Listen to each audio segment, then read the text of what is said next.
Hi, this is an explanation for week one.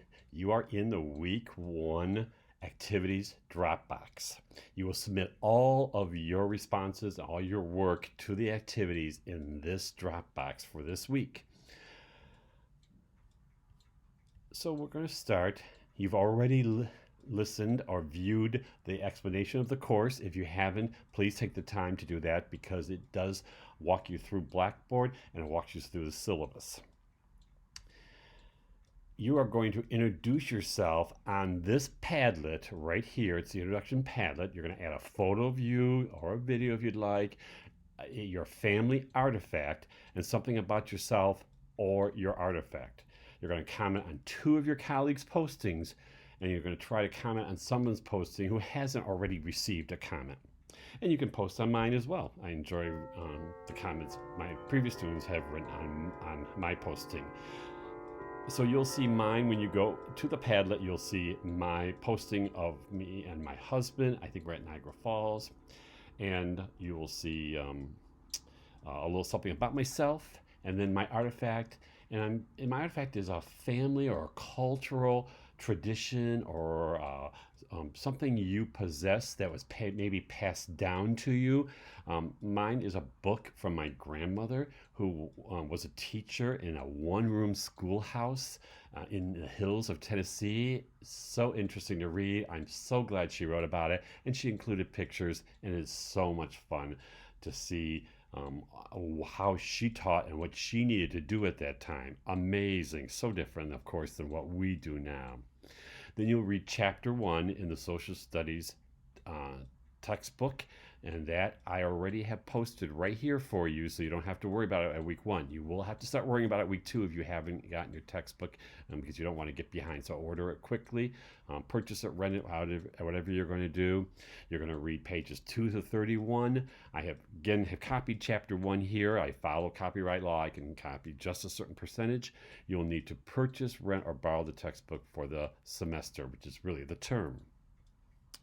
Then I want you to respond to the following questions after you've read the chapter.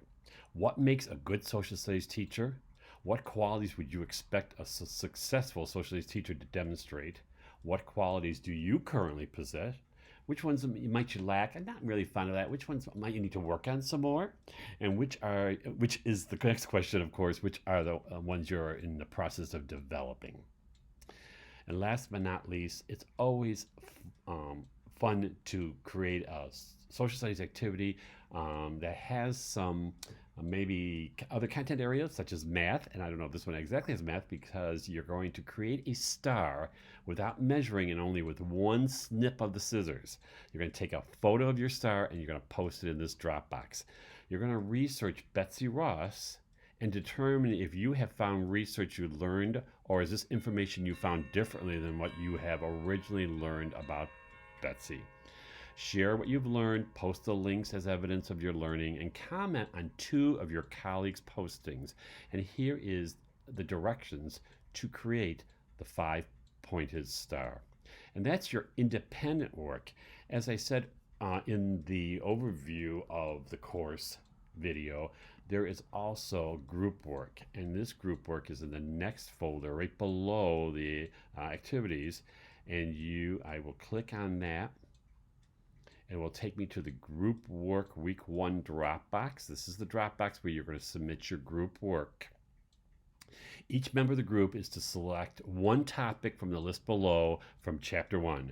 Reread the pages assigned to the topic, select one of the choices to complete for the topic selected, post your work by Wednesday. You're to comment on all of the other members' contributions. So you're working independently, but you're going to create this assignment, you're going to create this activity together as a group and then comment on each other's. If you don't have enough members of your group to do all 4, then just do the ones you have for your group. If you have a group of 3, you will only create 3 of these, of course. And here are the topics here you can select from, and these are the choices that you can either create a virtual visual graphic organizer, you can create a story or a poem, you can research our website to support the topic and explain that, or maybe make a game, or any other comparable activity to the above choices. and just click on your group and you can work. And again, you may need to discuss this with your group. And if you do that, I want to share this. I did not share this in the explanation for the course, but there are some icons up here. If you take a look at this, you can actually have a conversation through messages with your group. And if you click on messages and create a message, you will be able to then find the students in your group and click on them. Now, your group will not always stay the same. Your group will change from week to week, so you get a chance to work with all of the students in the class. This is the grade book icon here if you want to check your grades along the way. This is the content page. This is a calculator. And here, if we have discussions, which I don't usually use that icon, but it certainly can. And that is the week 1 work for you to complete. Again, if you have questions, don't hesitate to ask me. Otherwise, I'll see you online.